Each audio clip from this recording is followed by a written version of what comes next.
Hi, everybody. I'm Sunny, and this is We Gotta Talk, a live weekly digital talk show and podcast where we like to dig deep. Real talk, big topics. Now, let's dig in.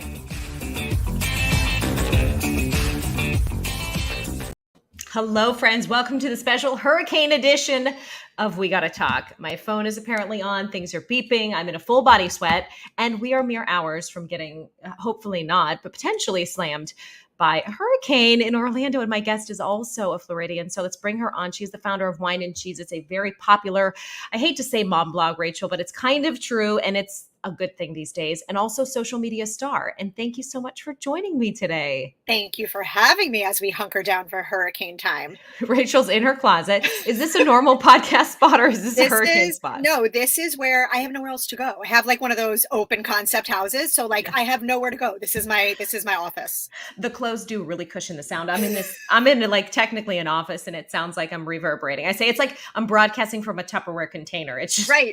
I'll get professional one day, Rachel. Today's not the day. Why bother? You're good. Well, we just roll with it around here. Tell us where you are geographically.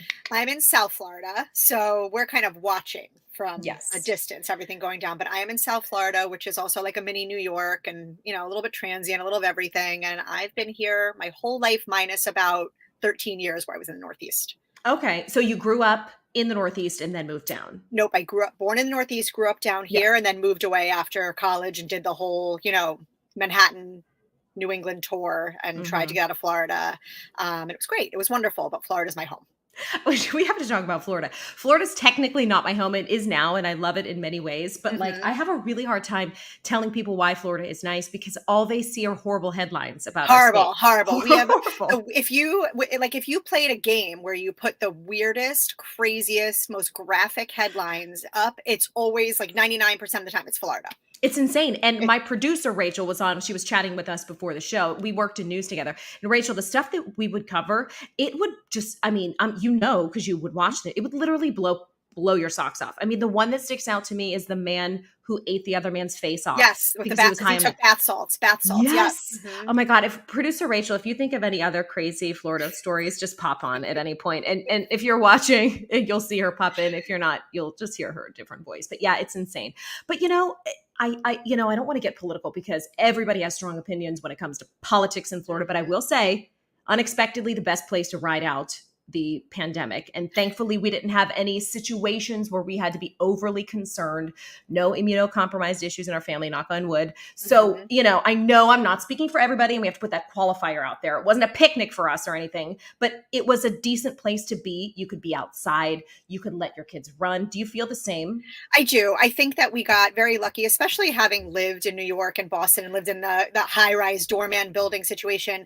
I kept thinking about that. Like, at least my kids have a pool and a backyard. And I mean, we lived outside for most of it because at least they got to, get their vitamin D and hang out and run around. But yes, I agree completely. It would have been much harder to be in a city. Yeah, I went up north. I'm from Pittsburgh to do some family things in the middle of the pandemic. And even the energetic vibe, it was really tense and nervous. And in Florida, everyone's like, listen, just cough in the other direction. It was...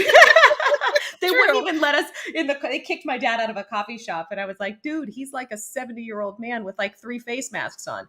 Anyway, what a ride. So what are you doing for the hurricane? You said you guys aren't in the line of the storm for once. Yeah, we're doing nothing. I mean, we're always prepared because we're water hoarders on a good day. So we always have like 4 pallets of water from Costco.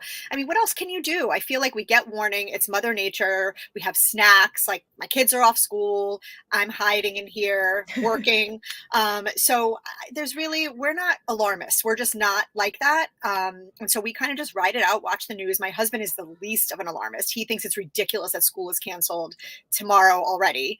And so, we're just kind of hanging out as if we're just waiting for some bad weather and nothing more. Yeah, it's a really trippy thing because I was not, like I said, not raised down here. So I'm just entering the phase of trying to be calm about it because for a long time, it just really worked me up. I'm like, you literally wait days. You watch this giant monster on a map slowly crawl toward your house or, toward your city. It is, for the medical anxiety person in me, literally a version of one of my nightmares. But I feel like very proud this year. We've been relatively calm. I've been relatively calm. I was talking to producer Rachel before this. It's not even the watching the hurricane. It's the people on social media that make me insane, that turn into professional meteorologists and start like commenting on what's going to happen. And that's the part that gets me ragey, because I'm like, listen, we have professionals for this. Just calm down, take a seat, stay in your lane, and let's just let everyone else handle this. And, we'll figure it out. They're like, this spaghetti model is showing that the story. You're like, no, Brenda, stop. Yep. I know, it's really, oh gosh, and social media is just a shitstorm as is. It is. Well, you know what? We should start there. So, Rachel, like, I've been following you personally. I know you through a fellow contact of ours, Amy, who runs the Mother of All Baby Showers, and forever and ever, she's been like, this girl Rachel. And I was like, dude, I follow her. I know she's like, she's the best. You guys got to connect. I have from afar watched your hilarious takes on motherhood for a while. And just, you're one of those people who make us feel less alone. And really, I feel like that's the biggest service we can provide in the space of whatever, of mom blogging or mom post, whatever you want to call it, because there's very few experts. All I want to do is know that I'm not crazy. Yeah. And you know what? I think that they're really, aside from like people who have medical degrees and all that stuff, none of us are experts. None of us know what the right and wrong thing to do is. And I think that's one of the most important takeaways in motherhood, is that we feel like we have to stay true to these really crazy societal standards and all these things about what a mother should be, what she should look like, what she should wear, when she should go to work, how she should parent her children. And I think it's very easy to get in your head and get caught up in all those things. And it's really funny because when I started this journey, I don't think I thought it would turn into this. I didn't really know what I was doing. I say this happened accidentally on purpose, because I've always been a writer. I've always been a speaker. There's always been things that have been in my wheelhouse. But once I started to focus on motherhood and marriage, and especially the messier parts that people weren't openly talking about, that's when I really saw communities emerge and everyone leaning on each other. And like you said, people feel seen. People just want to feel seen at the end of the day, especially mothers. It's very polarizing to be a mother. Yeah, it really is. I mean, I've never known you could fight about more things than in motherhood. And we like, I want to like jump into so many things with you right off the top, but I'm going to try to pace myself. Yeah, people have opinions on sleep training from when they're babies. People have opinions on discipline and how you should raise your kids. And when they're in a restaurant, it's the commentary on how your kids are behaving, as if it's just so rife with possibilities for criticism that it's just crazy. Yeah. Yeah. And not only that, it's the self-imposed guilt and the self-imposed criticism. Because when I look at myself as a first-time mother 13 years ago, I had my kids very far apart because of a divorce. And when I look at myself as a first-time mother, I was that mother who was checking, the emails to see what size my baby was during my pregnancy. Every week I was doing cute little pictures. I was reading labels on every single baby food and snack and making sure I wasn't crossing any lines with going too fast. And then cut to like my second child 2 weeks before I turned 40, and she's eating chimichurri steak when she's starting solids. So I think that we change as mothers too. And I think people are so scared to deviate from whatever they perceive as the norm. And they also feel that self-imposed guilt and pressure more when they watch other mothers around them, whether it's in Mommy and Me or preschool or whatever it is. It's hard to not look at other people and compare yourself. I think it's a human way of thinking, but we have to stop doing that because we are all different. I mean, my neighbor, who I adore, who lives next door to me, we could not be more different. She's making kale smoothies and pumpkin muffins every day on Instagram. And I'm like hiding McDonald's bags, walking into my house, and we're waving across the driveway. But that's okay, because you coexist and you can still love each other and still coexist as mothers and just admit that you're doing things differently. I think it's the judgment and the passive aggressiveness and all that stuff that really gets in the way of mothers gelling. Tell us how old your kids are now, Rachel. I have an almost 14-year-old and a 5-year-old. Yeah. Okay. So you've got the age gap too. So you're kind of in two worlds. Yeah, I agree. I mean, and I think you really hit the nail on the head saying the acceptance of like self in the process. Like at some point, whether it's sheer exhaustion or just because you finally believe it, you just stop caring what other people think. For me, it was sheer exhaustion. And I think those are my happiest days of motherhood. Just being like, whatever. Happiest days of motherhood, and it's freedom. It's liberating. I think when you do that with anything in life, I think when you go through the rough stuff, like a lot of the stuff I've written about, when you learn to let go, which is not easy. I've never said it's easy. I know that it's a very difficult thing mentally, especially if you're like me. I'm very type A. I need to be in control of things. And so when you learn to let go of things and kind of go with the flow a little bit, it really is an extremely liberating feeling that changes the course of motherhood. Yeah. What advice do you have then for newish moms, moms to be, who are, you want to kind of walk that line between being prepared and understanding what's happening Mhm. in your body and with your soon to be here baby, but also like giving yourself grace? I think that the most important thing that I've always told people is you don't have to do all the things, right? Like you're going to read parenting books and you're going to read websites and you're going to talk to other mothers, and mothers are amazing resources. They really are. We are filled with information that you don't necessarily get from a pediatrician or a psychologist because we're in the trenches. It's very different, but all of it is to be taken with a grain of salt because everyone's experience is different. So just because someone's kid was rolling over at 4 months old, 3 months old, and yours was not, until you can't get caught up in the metrics and the milestones and all of those things. You have to kind of focus on staying in your lane and what you're doing and what feels right for you. And you don't have to take every single piece of advice you've gotten. You don't have to add every single thing to your baby registry. You don't have to, if you want to co-sleep, co-sleep. If you want to breastfeed, breastfeed. If you want to have a glass of wine and not pump and dump, do it. Like there's all these things we feel like we have to stick to, like their gospel, and there is no gospel in motherhood. If your children are happy and healthy and fed and cared for, it's great. And I think another big piece of advice I like to give people is if you are doing something as a mother that is, I mean, everything eats away at our sanity. But if you're doing something that is compromising your sanity, like my heart hurts when I see these mothers who are struggling and they're like, I have to breastfeed. I have to do it. It's so important. Yeah, it's great. It's wonderful. I breastfed 2 kids. But you know what? When I started to feel like it was eating away at my sanity and I wasn't functioning at full capacity, I stopped. And guess what? My children are both thriving. It doesn't matter if one was breastfed for 6 months or 8 months or whatever it is. You do the best you can as a mother every day. And if your children are happy and you're happy, that is the most important thing that you could possibly hope for. Yeah, it's so hard. And hasn't social media changed so much since our kids were like, you have an almost 14-year-old. I have an almost 10-year-old. So kind of the same. But Mhm. I mean, social media back then, it was like your latte in the morning with like it was like, this is my breakfast. I remember coming across this one. Oh, this just still really grates on me. This woman that I knew, and she had kids around the same time as me. And every post on her social media, whether it was Facebook or whatever, was like, oh, the gift of motherhood. And here I am with a bleeding nipple in the nursery and a baby that's like literally gnawing parts of my body off. And I'm like, you bitch, like I was so, and it wasn't a lack of love for my child, but it was just, and then I had to step back and check myself because I'm like, Sonny, you know what? Undoubtedly, she's going through her own thing. This is just what she's choosing to show the world. So have some grace for that too. But man, it used to Right. really get my goat.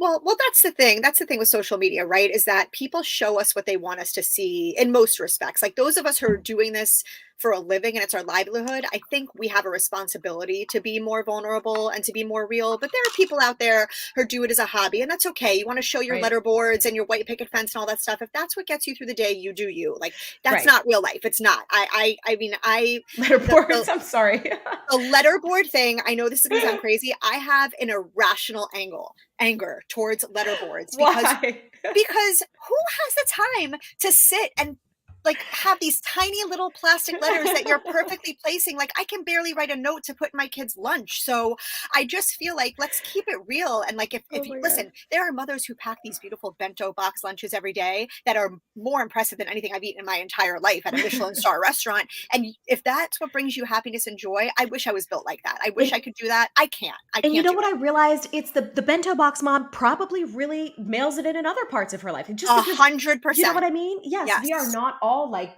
twirling Yes. all the plates and like, making magic all the time. There's always, I really had a problem with that too, like being a working mom. And I'm curious to get your thoughts on this because I know a lot of your work now is centered around your home, but you know, uh, getting people to getting women to understand that like you really can't do it all. And I don't know who's been mailing in the script for us that we should be working full time or working from home and raising a baby and breastfeeding and giving a BJ to our husbands every night. Like Yeah, what? no, Like what absolutely not. you No, got like no. something's got to give. Stop it. Just stop it. You're ruining it. If you are those people every day who's like, my husband and I have sex every single night. No, you don't. No, you don't. Stop it. Like, yes, you want a healthy sex life and you want intimacy and all those things that do help drive your marriage, but stop ruining it for the rest of us and talking about your daily BJs. I don't want to hear about it. I I don't don't want want to to hear hear about it. You know it. No. what it is? It's a water closet at 4 p.m. when all the kids are upstairs watching a movie. That's real life. That's it. That's it. Yep. Oh, our standards really go down as moms, but all in the name of survival. Okay, we were talking, we have to dig into this. This is a whole subset of things. And guys, we're going to scare you off if your kid doesn't do this, but I don't care because this is such good gossip territory. You're a dance mom, Rachel. I'm a Yeah. dance mom. Yeah. Okay, wait. You were just telling this crazy story. Speaking of moms, speaking of being judged by people, you're like a very well-known person. So, guys, if you go to her Instagram, it's Whine and Cheezits, Whine and Cheezits on Instagram. I mean, you have a ton of followers. People know who you are. But basically, you do really document parts of your life. We don't see your kids a ton, but people know Yeah. you. And as a result, people see you out in public and they're like, that's Rachel. So tell everybody what you were saying before we started taping. So I was in my daughter's dance studio a few weeks ago, and I'm sitting with my girlfriend and we're talking, and I always have my laptop with me because I'm always working. I mean, I'm sure you understand, like when you're running your own stuff, you're not getting paid if you're not working. So I am constantly working. My laptop is a very shameless plug with my picture and Wine and Cheese. It's all over it. And so I just, I am always hustling. And all of a sudden see this woman across the way from me, and I hear her say Wine and Cheez-Its, and then I hear her say bitch, disgusting, all these things, and I'm looking at my friend and I'm like, she's talking about me? Like, is this happening right now? Wait, And in the same room? Let me just same clarify. room, same room, right across from me. And I'm like, this can't be real life. It can't be. Oh And my God. I have a big mouth. I do, but I'm not a mean girl. I am super kind. I am very easy to get along with. I have a big network of girlfriends. I'm a girl's girl. Like I'm not trying to sound like cocky, but I'm a delight is what I'm saying. I I am a delight. believe you.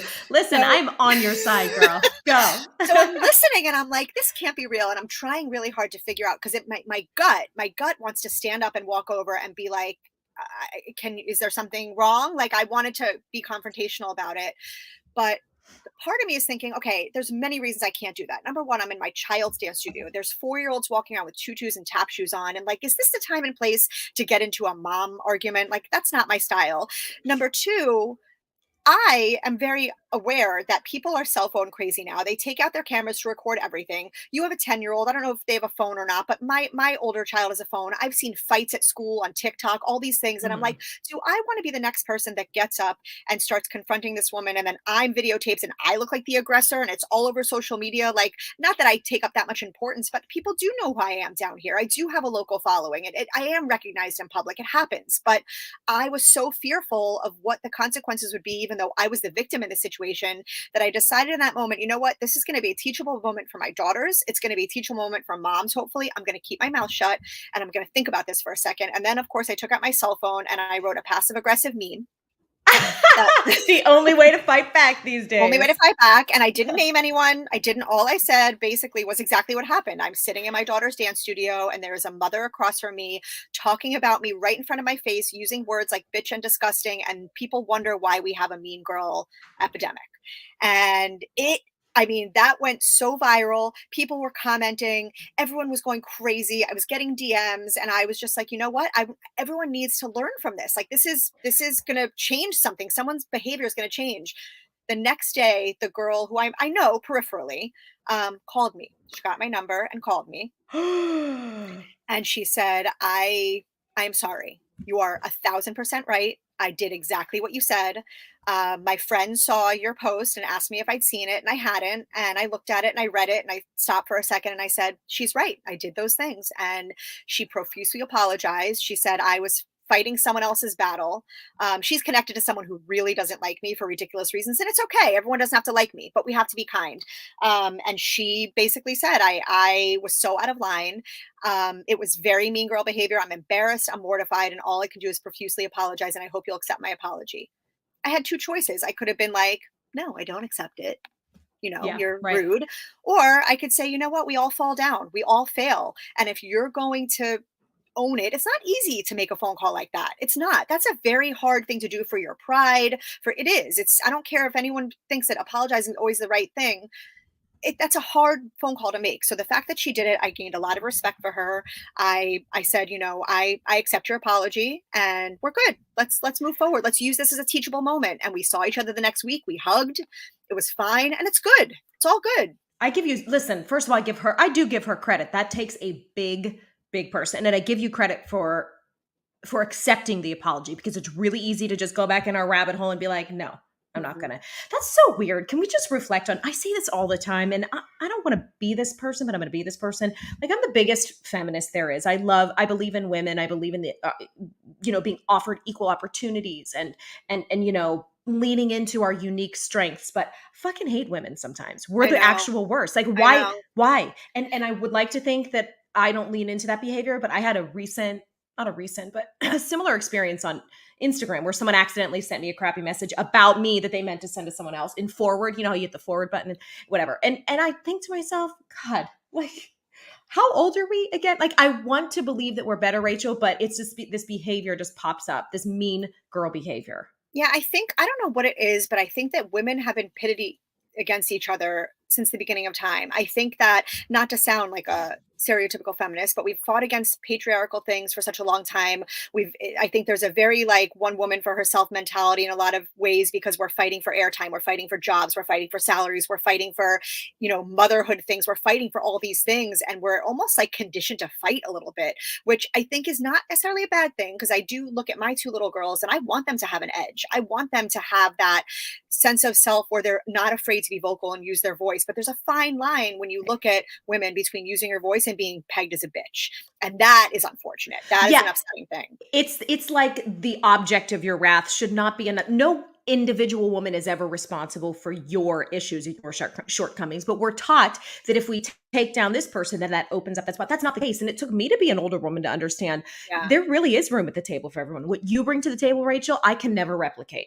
And so I And want to cheer same. you on. Yeah, but It's it's that scarcity mentality. And unfortunately, I don't know, like you said, if it was because we were raised to think there's only one token woman job in the room, so you better fight for it. I don't know why we're conditioned, but I really hope we change that narrative for our daughters. I also think, and with social media, again, not to keep mentioning it, but it's so prevalent in a lot of things that affect our lives. I think with social media, there's a lot of insecurity and there's a lot of hurt and there's a lot of people who see things that force them to kind of look in a mirror, whether you're talking about a marriage failing or a miscarriage or abusive parents or like whatever it is that you grew up on in your life that you're sharing. Somebody sees that, they get triggered and they get triggered in one of two ways. Sometimes they get triggered where they feel seen and they feel less alone, like you said in the beginning of this Mhm. show. And sometimes they can't handle the hurt that is so deep inside them from any of those things or a combination that they lash out at you because you're the conduit of the information. And so they come for you. I've had it happen, so many angry messages, DMs. And I used to feel this need to stand up and defend myself and go after these people. And then I stopped. I was like, you know what?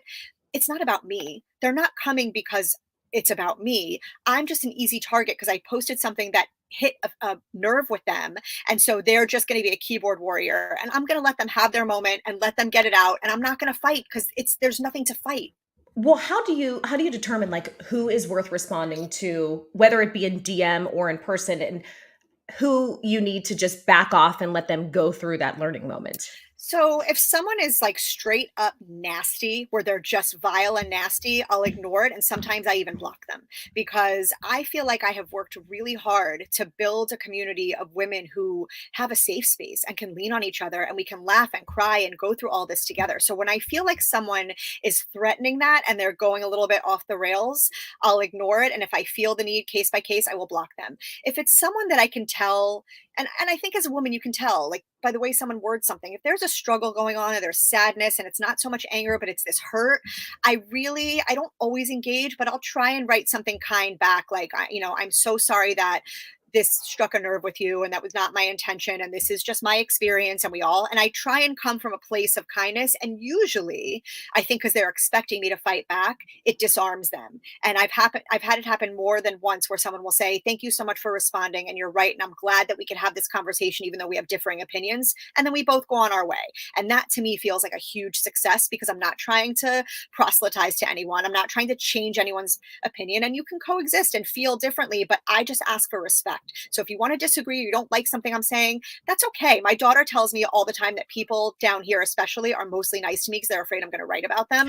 And you know what? She's not wrong. She's not wrong. Because I think that when we have these experiences as women, I do want to shine a light on shitty behavior that happens so that we can change that cycle. It doesn't have to be that way.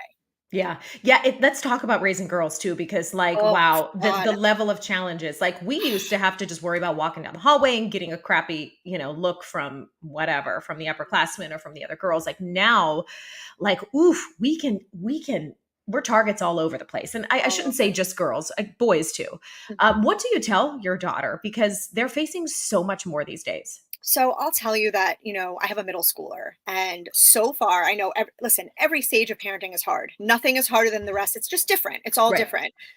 I unequivocally, so far in my experience, middle school has been the roughest. Ugh. These kids are mean. And it's not just the kids, because sometimes they don't know different. You would think they're old enough to know difference, but you know what? When you're growing up in a house where you're either seeing behaviors that you're replicating or you're just not being called out on your shit, nothing is going to change. So, my biggest takeaway that I've learned from the middle school years so far are that a lot of these moms, they just suck. And I know that sounds really judgy, but the reason I say that is because if I see something going on with my kid, whether she's well, she's not the aggressor, but whether she's defending herself and it's coming across as mean girl behavior, or whether she's just doing something totally wrong that seems like a mean girl thing, she gets called out. She doesn't get to get away with that, and I will make her apologize. It hasn't happened often because she's unfortunately the victim a lot because she's such an empath that she allows herself to be kind of walked all over sometimes. But I have confronted other moms and sent them screenshots from text messages of like things their kids have said, and they're still so deep in denial, staring at their kids' own words that they don't even engage with me. And I'm not doing it to be mean. I'm doing it because I want to fix it. I don't want any child to walk around feeling uncomfortable. Middle school, particularly, is such an impressionable age. Think about all the things we see about these kids Mm. struggling with mental illness and being bullied on social media and even suicide and all these terrible things that happen because they're not addressed. We as mothers have a job.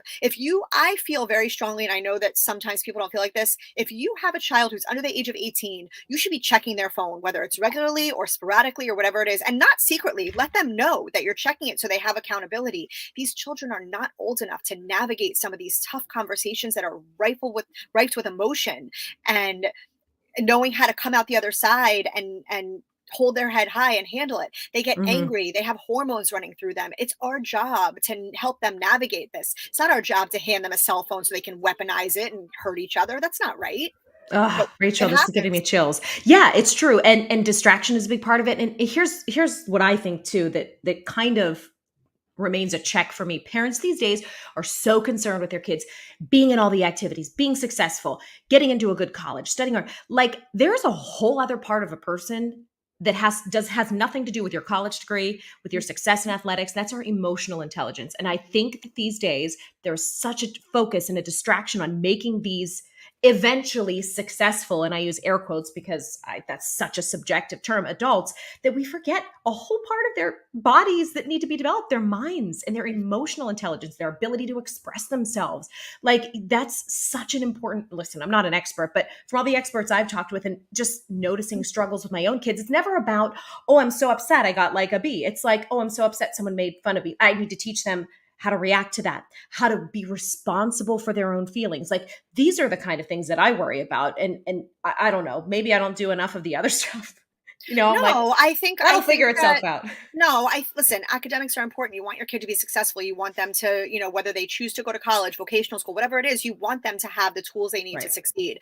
But the behavioral part of it and the emotional part of it is, in my opinion, more important. I think it's more important because that's how we're raising self-assured, strong people and women. And if we don't teach our children accountability, and you've seen, like, you'll have a little kid and you'll be like, say sorry, and they're so slow to say sorry sometimes because there's something inside them that feels like it's almost like admitting defeat if you're saying Mhm, sorry. And I want our kids to feel like it's a strength.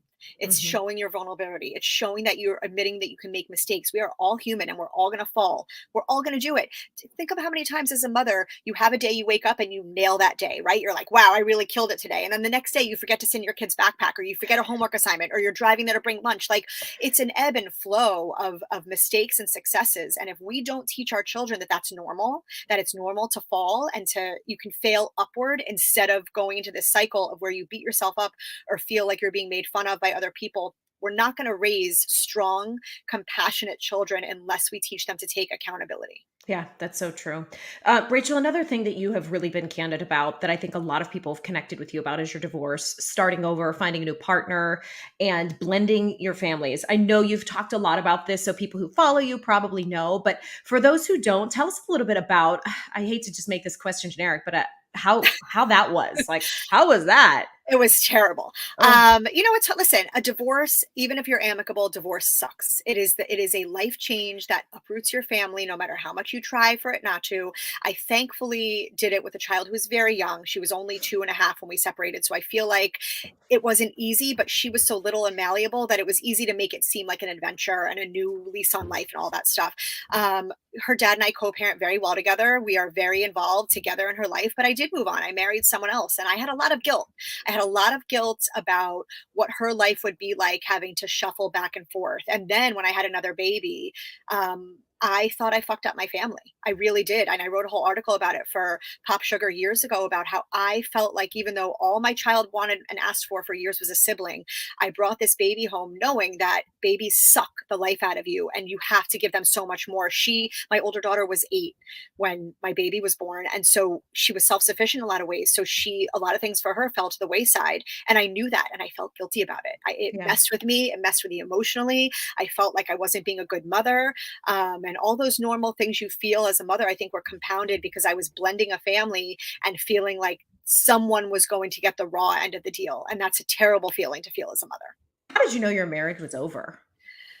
Um, Such a good question. Everybody asks that. I think that everyone has a threshold, right? When you're in a marriage that you know is sinking, or maybe you suspect it's sinking, or you're praying it's not sinking, I think we all have to come to that decision in our own time. And for everyone, it's different. Some women are just really from the get go, when things start going south, they're like, that's it. I'm out. Life's too short. I'm done. And they're really brave and courageous and they just leave.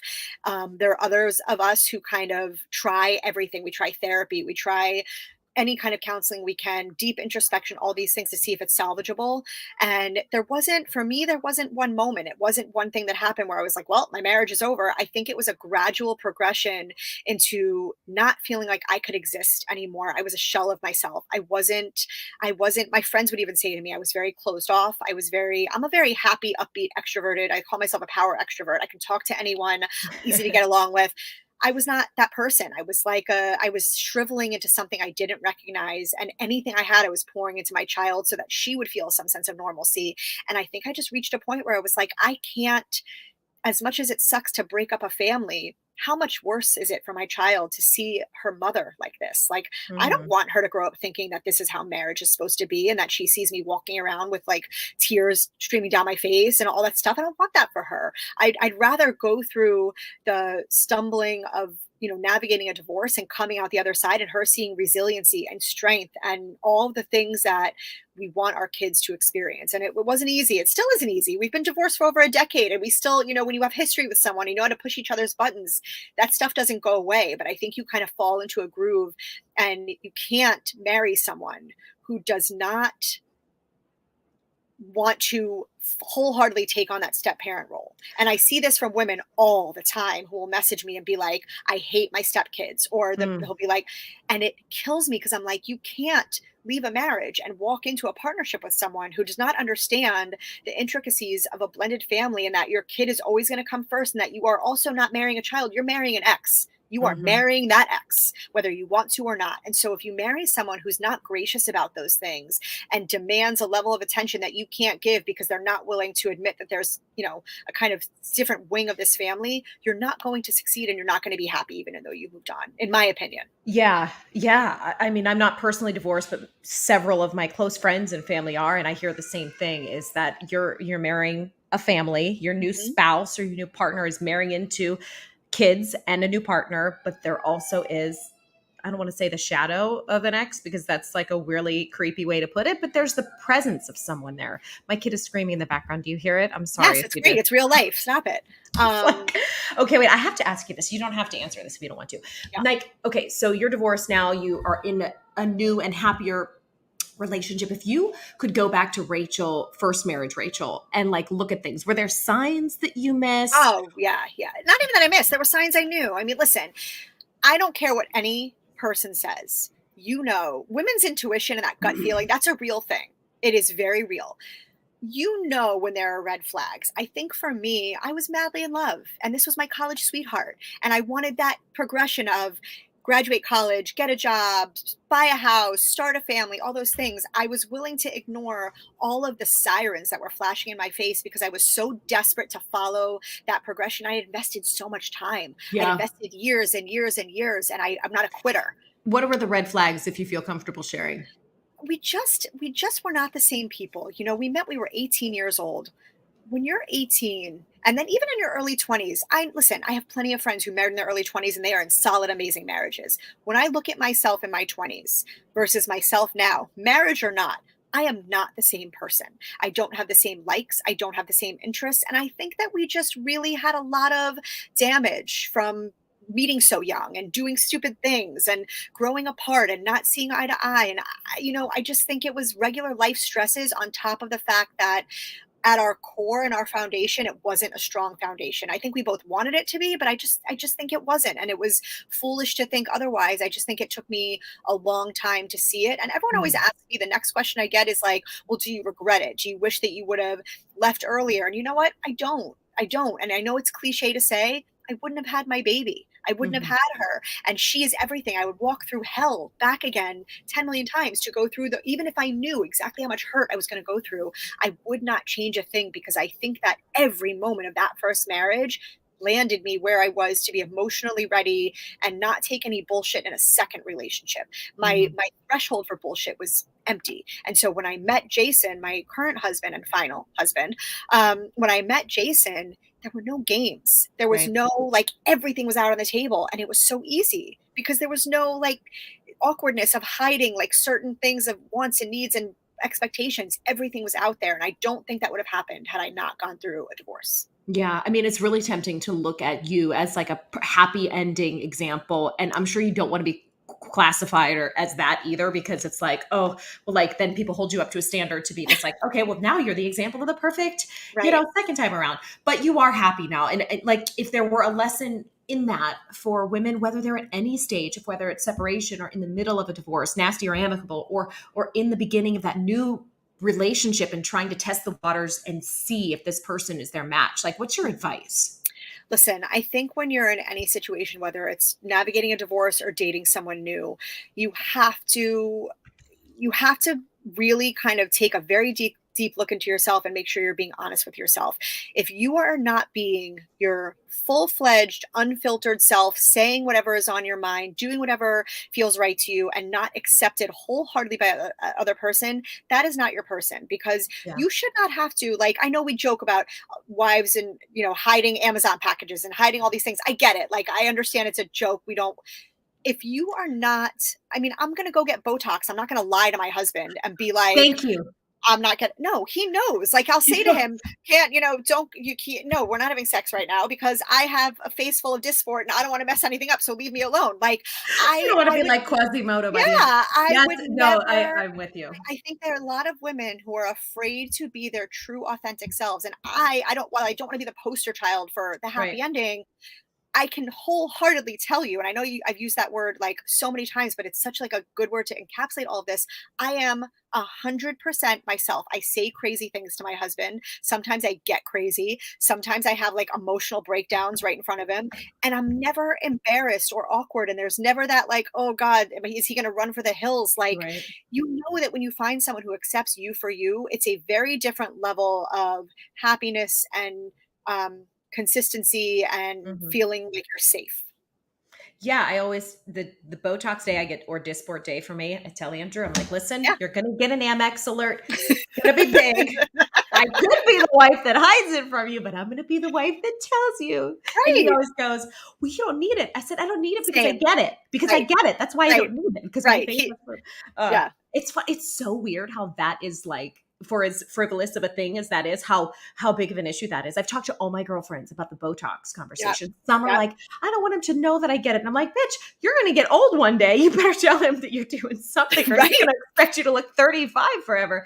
And but whatever. Not judging, but yeah, I'm just laughing because that conversation in particular, I don't know why it just is such a current issue for a lot of couples. A lot. I mean, I think the deception is, I think people are just scared they're gonna be judged even by their partner, Sure. Yeah. and that I makes mean, me sad. That makes me sad because I know what that feels like. I get it, but it doesn't have to be like that, and I remember looking before I got divorced, my best friend who also got divorced and remarried before I did, I remember watching her relationship with her new husband, and there was no censorship. Like, they talked about exes with each other in detail and, like, asked crazy questions, all these things, and I was like, "I want that." Like, I wanna be in that situation. It was so foreign to me to think that that could even be a thing where you could be so free with the way that you acted and felt. And when I met Jason and felt that from the beginning, I was like, holy shit, like this is a thing.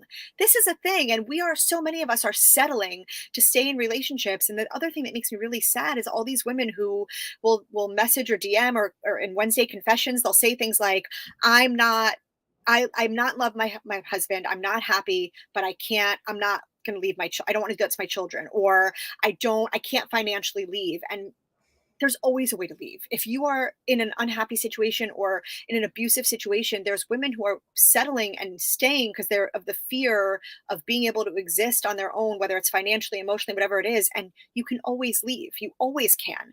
I don't ever want women to feel like they don't have an out. And I know that sounds like pie in the sky thinking because there's a lot of logistics to consider, but that's why you talk to an attorney and you find out your options. A good attorney will say to you, listen, here's what you need to do to be able to leave. Or even like there's financial therapists now. That's a job. That is an actual job. Well, they will talk to you about steps that you can take to make it easier for yourself to take that jump. And you know what? Sometimes something is fixable and you dig deep and you fix it. And sometimes you got to jump. Sometimes you just have to fucking jump and get out of a situation that does not fit you and is not healthy for you and your children. yeah. Oh gosh. I mean, I can only imagine the things you get in your confession slides. Yeah. Oh, it is. I mean, that has been one of the craziest parts of this whole ride on social media.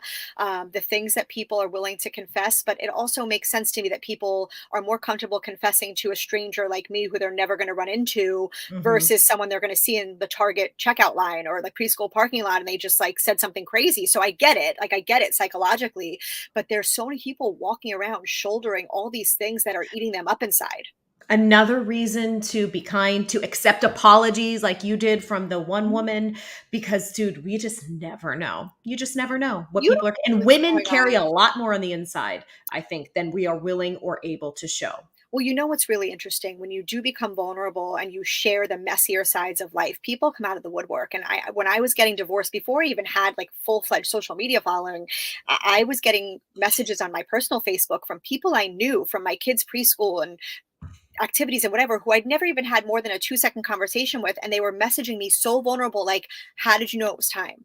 And I was like, oh my Mm. God, this person's driving a Benz around, like wearing diamonds top to bottom, all like kissing their husband and on red carpet events, all this stuff. And there are fractures in this. And so it's just such a life lesson to know that it doesn't matter what you see on the outside. And I'm Mhm. sure people said that about my first marriage too. People were shocked. They were shocked because when you're hiding things because you're afraid for people to see the little cracks in the facade, when that comes out and people see the real truth, they're like, oh my God, this person is not superhuman. They have Mhm. flaws and there's flaws in their marriage. And that's just real life. Yeah, I love it. That's why with social media or any presence that I ever put out there, I'd rather have an ugly grid, with weird with real stuff happening than a curated the aesthetic look. And that's not a judgment on someone in this space who is creating content or something that feels aspirational. And I think that's their vibe. But for me, like what speaks to me is seeing the detail, seeing the nuance, seeing the both the good and the bad, and presenting that version of myself. At least I know that's not going to be everyone, but speaking of Right. social media, like it is something that I think we all have to think about going forward, whether we're presenting ourselves front facing to the public for work reasons only or for work and personal reasons. Like, I don't want to say this because we have enough on our plates, but there is a little bit of a responsibility when you have that giant of a presence like you do to really to include some of that once in a while, because not that we're responsible for other people's emotional health, because I know that that's who's got time for that too, but it's encouraging to the people on the other side. Well, when I started this, I started it that way from the beginning. I was never one of those people who showed the perfect way of life because when I started it, frankly, I was in a new relationship, getting married. I was in the Right. thick of coming off the heels of a divorce. So I wasn't going to just talk about happy stuff, but even like the surface stuff. Like I see all these women who look so put together and beautiful, and it's amazing. It is. It's amazing. Like I wish, I'm not even saying it in a judgmental way. I wish that I could wake up and look like I walked out of the salon having a blowout and head to toe like put together. It's not the case. Half the time I have a stain on a piece of clothing I'm wearing. I don't even notice till I get home, or something's on backwards or inside out. But it's funny because I think it was like 2 years ago, everyone's posting like these hot girl summer videos and they're in their bikinis, whatever. I'm like, you know what? No, I posted a hot girl summer video of me using one of those flawless things, taking my mustache off in the mirror because that's what I was doing to get ready for summer. I was shaving facial hair off that I never even knew in my 20s would be a thing. I'm not going to prance around in a bikini and show you a perfect slice of life because that is personally not my life. Maybe Right. it's other people's life. That is not my life. Really can't be though. Let's be honest. If you have a child or you're responsible for another human, that truly can't. I mean, I respect if you're going to show us the cute bikini pictures, but Yeah, do it. at Rock the that end of the bikini, but day, that can't be all. don't forget to shave your mustache before you put the Oh my bikini on, God, I though. have this The errant chin hair. hair. Oh my God. And it grows out of a mole under my chin. And I always shudder when I pluck it because I'm like, oh, people are looking at me all the time. I'm talking to people and it's Rachel, it's like a full I half inch know. long. I And I'm know. like, why didn't anyone clue me into the half-inch long black hair growing out of the mole on my chin? It's Yeah, I've told my disgusting. husband before, I'm like, if you ever see a hair, like and that's the other thing too. Like, I think women are so scared to admit that, like, we're really sometimes just glorified bridge trolls, like with hairs growing out of random places. I have one on the lower part of my back that just pops up. And it's like, if I don't get to it soon enough, it is like, it's really long. And then this is how sick I am in the head. I'm like, oh my God, should I take a picture and send it to my best friend? Like, I'm not thinking like, just get rid of it and hide the evidence. I'm like, oh my God, this just came out of my body. This is crazy. So, these are things people are so scared to talk about because they're afraid they're going to be less sexy or less feminine, or people are going to look at them and judge them. No, who cares? This is a Everyone's got real it. life day in the trenches as a mother and a woman. Yes, as a woman. And you know what? It's so refreshing to be able to show up like fully as you are, whether it's with friends or on social media or however you choose to do it. Because, like, it's the best feeling when you're like, oh, you too? Like, you have that weird clogged pore under your boob when you lift it up, or, all of these weird things that we have. You're like, Yep. oh, Well, and yeah. sometimes you don't know till you talk about it, and I noticed that too. I had my first colonoscopy recently because I'm 45, and that's the gift you get when you're 45. Oh, Like, as great. if we know, yeah, happy birthday to me. And when I started talking about that, I was like getting all the prep and doing. My messages were blowing up with women sharing the most like disgusting stories, and I wasn't revolted. I was just like, oh my God, thank God I'm not alone. Like, thank God other people understand. But until you go through something and you talk about it, you don't get that feedback because nobody around you wants to be the first one to bring it up. Nobody wants to be like, oh, say, hey, like I felt like a frozen yogurt machine on the fritz the other day after I did my colonoscopy prep. How was yours? Like, nobody's having those normal conversations until like you open the floodgates and everyone lets their mess out. That is my favorite part of girlfriends. I'm not even kidding. Like, that is my favorite part of my core group of girlfriends, when we get together and we talk about everything from sex to medical procedures to like the thing that pissed us off about our husbands that day. We're sharing screenshots of arguments, like all these things. That is like the glory of girlfriends. It is. And you know what? Women have saved me in my life so many times. And that's why, even though we can be crappy to each other, and, you brought up that incident with this woman, like random acts of meanness, I believe so much more in the goodness of us Yes. toward each other. And Yeah. the way you're showing up, Rachel, is really like, it's a really gifting us a lot of that. So I thank you for showing up as who you are on social media, because Thank that's huge. you. That's like the biggest compliment you can give me. Like, yes, I want people to call me pretty and funny and all these things, but when someone tells me that there's any kind of like meaningful effect in anything that I post, that is like the best thing that I think a writer and someone who's sharing their life so publicly can hear. So thank you. Of course. And I wish we had more time. I'm trying to keep this under an hour because you have many things to do, but I'm going to pop up your Instagram real quick. Guys, if you're watching, you're probably familiar with this, but any favorite posts you want to highlight before we go? I don't know if we can see it. Producer Oh, Rachel. I mean, I'm into I just started TikTok recently and I'm sharing all my TikToks on